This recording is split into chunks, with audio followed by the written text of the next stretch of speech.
My key didn't fit the lock. I twisted it once, twice. The metal scraped uselessly against the tumblers, refusing to turn, as if the house itself had decided I no longer belonged. A cold evening wind slithered up my spine. I stood frozen on the porch of the only home I had known for the last 12 years, staring at the heavy oak door that now felt like a stranger's face. This was my house, my mortgage, my life, yet the lock had been changed. I pulled out my phone with shaking fingers and called my father. "Dad, what's going on? My key isn't working." His voice came through calm, too calm, practiced, the kind of tone people use when they've rehearsed the lie 100 times in front of the mirror. "Olivia, sweetheart, this decision is better for you. You'll understand soon." Behind him, I heard Emily, my stepmother, add in that gentle, honeyed voice she always used when she wanted something. "You'll be better off, Liv. Trust us." Something inside me didn't break. It didn't shatter into dramatic pieces. It simply switched off, a quiet, dangerous click. My name is Olivia Hart. I am 34 years old, a corporate project manager, a professional overthinker, and apparently the last person to know what my own family had been plotting behind my back. My mother died when I was 12. Dad raised me alone, working brutal hours in his construction company so I could have a stable life. When I was 19, Emily entered the picture. Beautiful, charming, and 15 years younger than Dad. At first, I was grateful. She made Dad smile again. She cooked Sunday dinners. She remembered my favorite coffee order. I thought we were becoming a real family. I was wrong. Standing there on my own porch, locked out like an unwanted guest, clarity settled over me like cold steel. I slowly sat down on the steps, the same ones where Dad used to wait for me after school.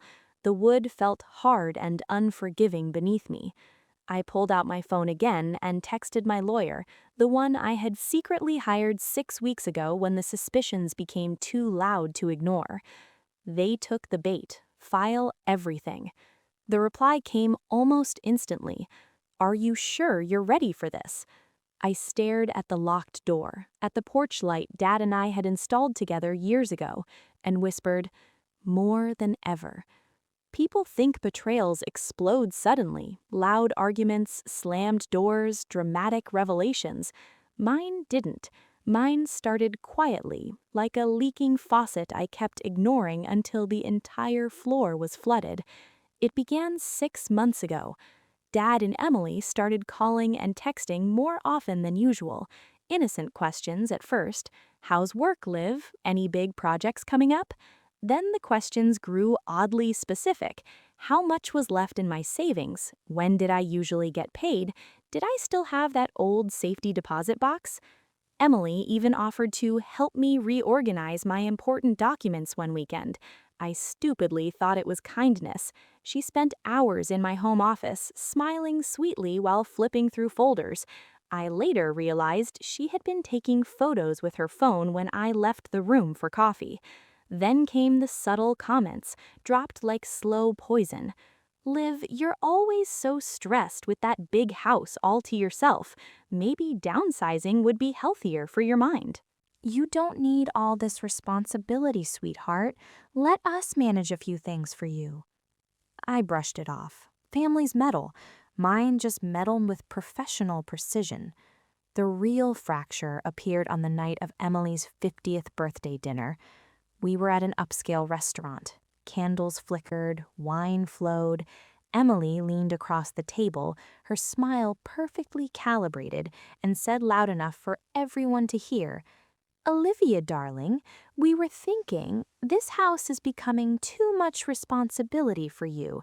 Maybe you should consider something smaller. We could help you find a nice condo." My jaw tightened. I waited for Dad to say something, anything, in my defense. He just quietly sipped his wine and nodded along. That night, when I returned home, I noticed small things out of place. Drawers slightly ajar, files moved by half an inch. Someone had been searching. I didn't confront them. Instead, I started planning. If they wanted to play a game with my life, I would design the board, set the rules, and decide when the game ended. The weeks that followed felt like living beside a silent earthquake. The ground vibrated constantly, but no visible destruction yet. Dad grew secretive. He stopped answering my calls on the first ring. Emily would pick up instead, always with the same syrupy excuse. "Oh, sweetheart, he's resting. You know how easily he gets overwhelmed these days." Overwhelmed? The man had run a demanding construction company for 30 years. He could outwork men half his age. The lie was so obvious it almost insulted me. Then important mail started disappearing: bank statements, mortgage notices, tax documents. When I asked Emily about it, she laughed lightly and waved her hand. "Oh, Liv, maybe you misplaced them. You've been so scatterbrained lately with all that work stress." Scatterbrained. The word stung because it was calculated to make me doubt myself.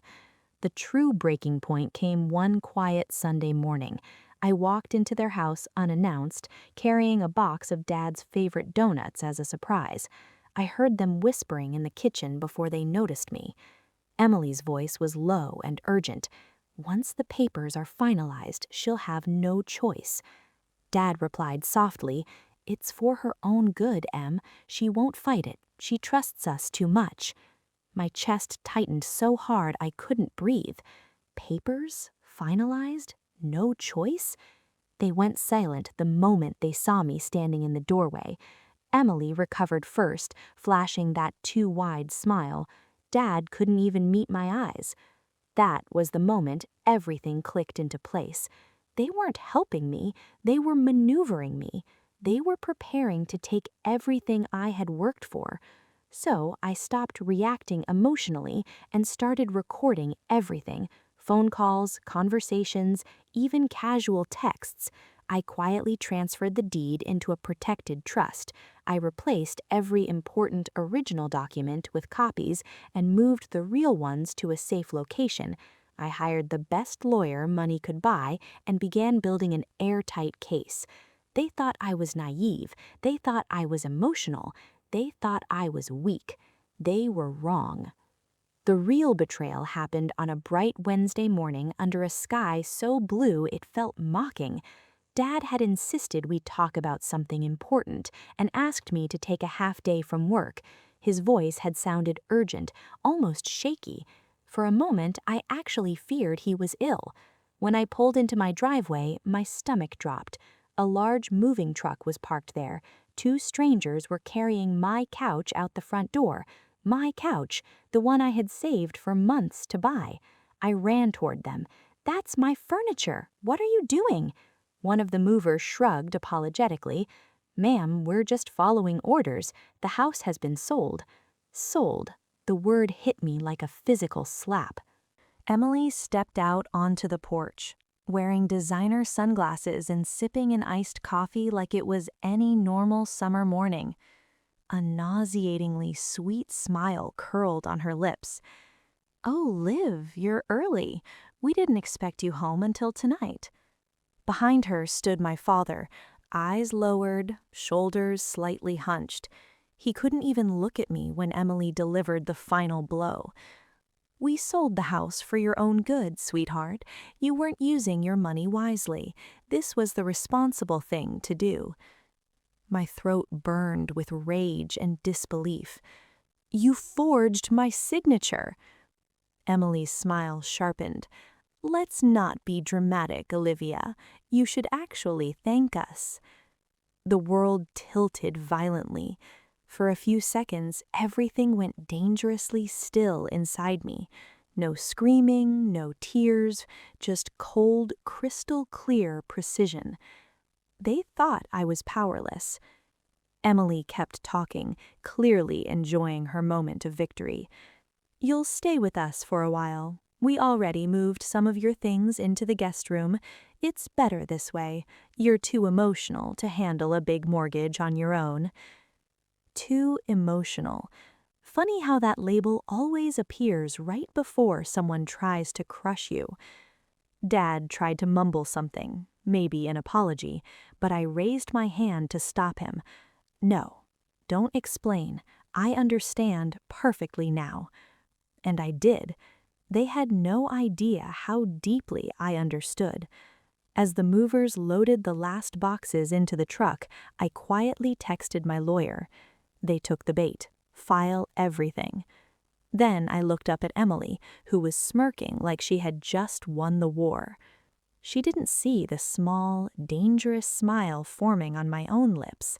The war had only just begun. The next 48 hours became a masterclass in weaponized silence. I acted exactly as they expected. Quiet, stunned, obedient. I stayed in their guest room. I ate dinner at their table. I listened while Emily made condescending comments about fresh starts and irresponsible daughters who don't know how to manage money. All the while, my lawyer and I moved like shadows in the background. Every forged document was reported, every suspicious bank transaction Emily had meddled with was flagged. Handwriting experts confirmed the signatures on the sale contract were fake. The real deed proving I still legally owned the house was ready. By Friday morning, the trap was fully set. I walked downstairs, calm as still water. Emily was in the kitchen, stirring her coffee and humming a victorious little tune. She didn't even look up when she said, "Liv, the buyers will finalize payment today. You'll thank us later when we use the money responsibly for the family." I sat across from her. "Is that so?" She finally glanced up. Something in my eyes made her pause mid-stir. My phone buzzed. A single message from my lawyer.